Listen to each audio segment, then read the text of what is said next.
belong in so many different spots.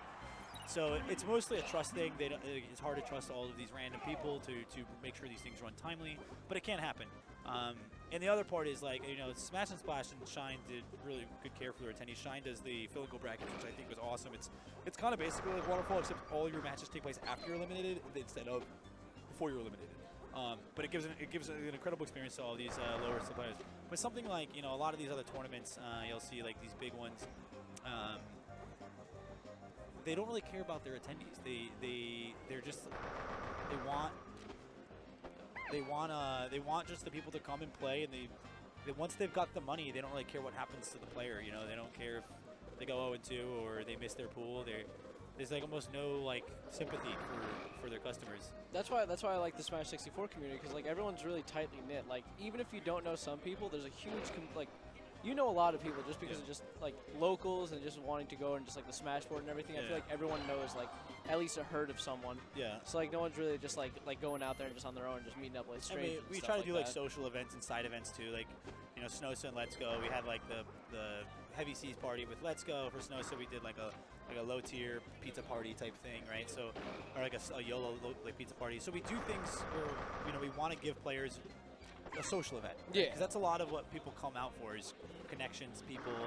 Like if you just like if you played in a box and you never got to meet any of the people you're playing with, you just came in like a phone booth and just played someone else in another phone booth and never saw them, you wouldn't get events going because people want the social aspect. They want to meet people, they want to play people, they want to talk to people, they want to humanize, they want to know what Boom is like, you know, they want to know what Isaiah is like, they want to see them, you know, what they get for lunch, things like that. You know that, you know, the best players are no different than any other person. So, and it's important to have those like social events, just to build connections with players.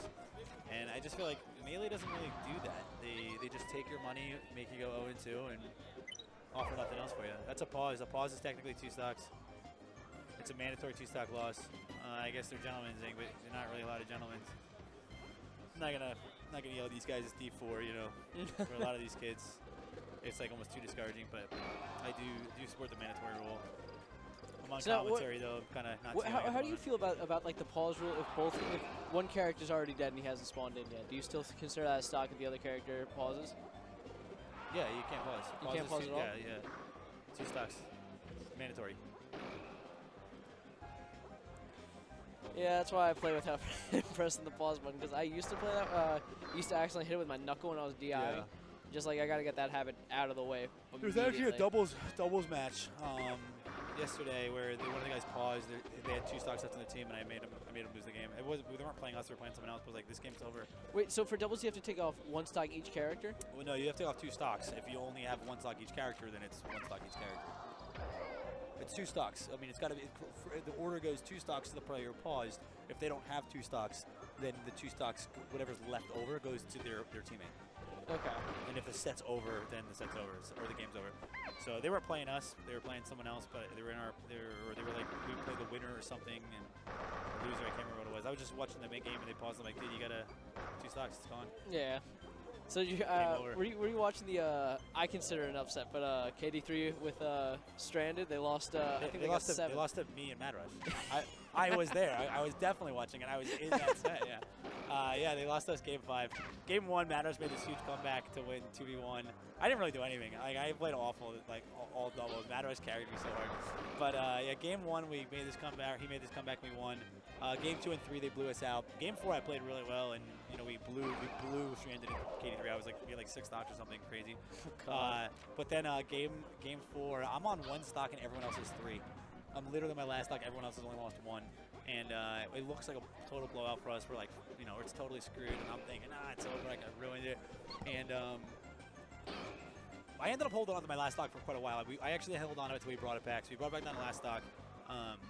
And I went for this dash up smash under Stranded. Like, I had the total read. Like, I read his jump. I was going to up smash from underneath him. We were going to be a 2-on-1, me and Mad Rush versus KD3. And I ended up accidentally dash attacking, and Stranded came in and killed me. And then I was like, I couldn't believe it. I was like, you know, so angry. Because I thought I was convinced we lost the set now, you know? And then Mad Rush just 2v1 them, and it was absolutely incredible. He just like, you know, he does the double nairs on KD3, then he down air just both of them, grabs Stranded, throws him off stage, edge guards the KD3, jumps up with the down air to edge guard, stranded, and he just couldn't be back. See, the thing about I play a lot with Stranded because like he lives like less than 10 minutes away from my house. So, like basically if we're all smashing, he's usually there. So like whenever you play with Tommy, we've learned that well, we try and not do it. We haven't really learned it completely. We haven't mastered it, but if you make one mistake with Tommy, it's basically a stock because like the way he plays, you can't do anything. And he's so fast. And he's just so consistent with everything. Like just anything you do wrong, if you slightly mistime a Z cancel or just anything, just a wrong move comes out, it's just stock, or he comes back and he gets out of the combo just from a DI. That's why he's a great player. He's so effective with everything he does. Now, someone was telling me he had the best tech skill in. Yeah. I mean, I don't know about that now. Because like he hasn't really been playing that much. I know that he did doubles, but he hasn't really. I don't know. I'd say someone like Prince might have better tech skill. Oh no! After I watched that combo contest from Super Smash Con, that was crazy. The timing on that's just obnoxious.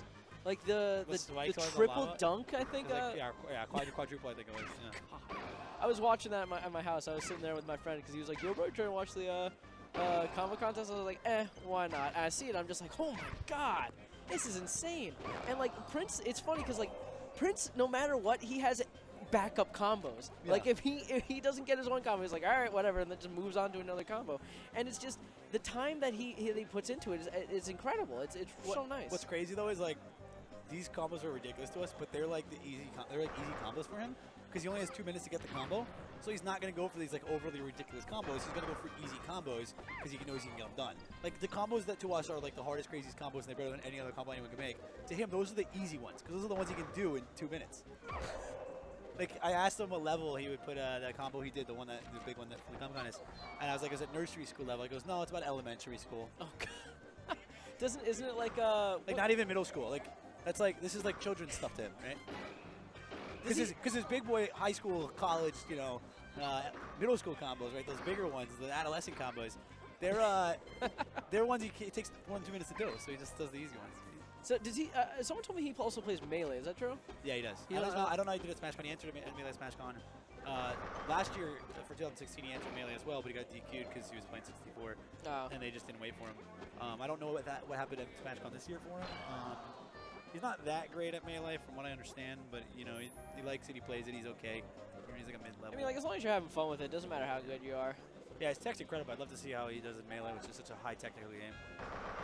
That's one reason why like I can't really like. I don't like Melee just because of like the air dodges and also just the button layout. I don't know, it just feels weird to me. I just don't like it because the movement just feels so slow. Yeah, like while like your airspeed and ground speed might be faster. It's like Melee's faster in the sense that you can approach a player quicker because you're faster in the air, but you can't like 64 is faster in like the moves you can do per second or per minute, right? Because you can Z cancel and kill all lag, you can do move after move after move after move in 64. In Melee, it's like move, you can run in real quick, but once you get a hit, it's like takes forever to do your next move. That's one thing I really don't like because like the speed with like a lot of the characters, you can be so fast with everything. You can almost get no lag with anything if you just do it correctly, and that's just so fun with just like 64 because just seeing like the combos and the movement that people can do is it's spectacular just to watch. Every character has like fast movesets because of it. And that's why like I think like a lot of the time like tier doesn't matter for like a lot of the character. I mean like Link sometimes, but unless it's Alvin playing, but like tier I really feel like doesn't really matter for like players in 16. There's no tier list. I say this all the time. There is no tier list. It's like you go to the Oracle, you're Neo, you go to visit the Oracle, and you bend the spoon. It's like there is no spoon. There is no tier list. It's just because like you can just, even though it's such an old game, it's almost like it's over 20 years old now, right? It's incredible how well balanced it is. Like they didn't know attention to this. That and also it's just like there's still new stuff you can find out. Like there's always things getting found out about like just new things you can do. Like little micro things. Yeah, things to do. Just things that can just like change someone's tier list, like if there was a tier list, like just change it drastically from putting someone from like a C-class character to like a B easy. And like that's one thing I like. I also don't like the nerfs. Like Melee doesn't have like nerfs and stuff, but like Smash 4 and all that one, like you can get used to playing a character, and then all of a sudden he's like 100% different just from like a nerf. Brother Quang won that one on. I don't know how he's in his pool. He had to play Melee, so he came in late. He started finishing up all his sets.